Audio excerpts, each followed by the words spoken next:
In the heart of Vatican City, the Catholic Church's most sacred process unfolds when the world awaits the announcement of the new Pope.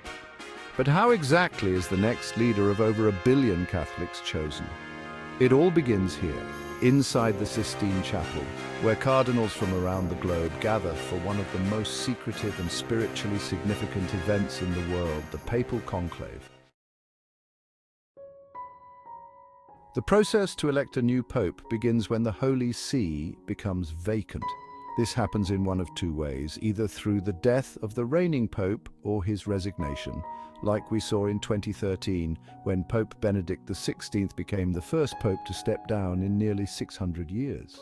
When the papacy is vacant, the Catholic world enters a period called sede vacante, a time when the governance of the Church is overseen by the College of Cardinals. 15 to 20 days after the papal seat becomes vacant, the conclave begins. Only cardinals under the age of 80 are eligible to vote, and they are locked inside the Sistine Chapel, completely cut off from the outside world. This isolation ensures that the cardinals are free from outside influence as they engage in deep prayer and discussion, seeking divine guidance to elect the new pope. The voting itself is a meticulous process. Each cardinal writes the name of his chosen candidate on a ballot, folds it and places it in a chalice on the altar. A two-thirds majority is required for a candidate to be elected. After each round of voting, the ballots are counted and burned. If no candidate secures the required votes, a mixture of chemicals is added to the burned ballots to produce black smoke, signaling to the outside world that a pope has not yet been chosen. Step 4, the white smoke. But when a candidate finally receives the two-thirds majority, the ballots are burned without the chemicals, producing the famous white smoke, habemus papam. We have a pope. This is the signal the world has been waiting for. The Church has a new leader.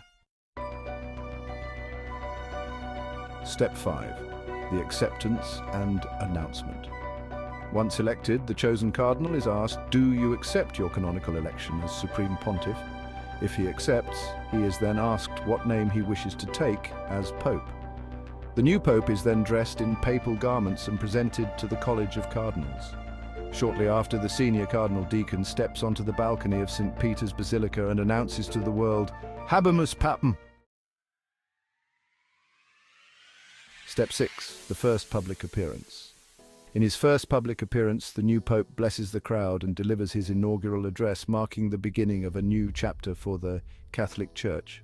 From the closed doors of the Sistine Chapel to the joyous crowds in St. Peter's Square, the election of a new pope is a process steeped in tradition, prayer, and the hope for a future guided by faith. And so, the process repeats through the centuries, ensuring that the leadership of the Catholic Church remains in the hands of a pope chosen through both human deliberation and divine inspiration.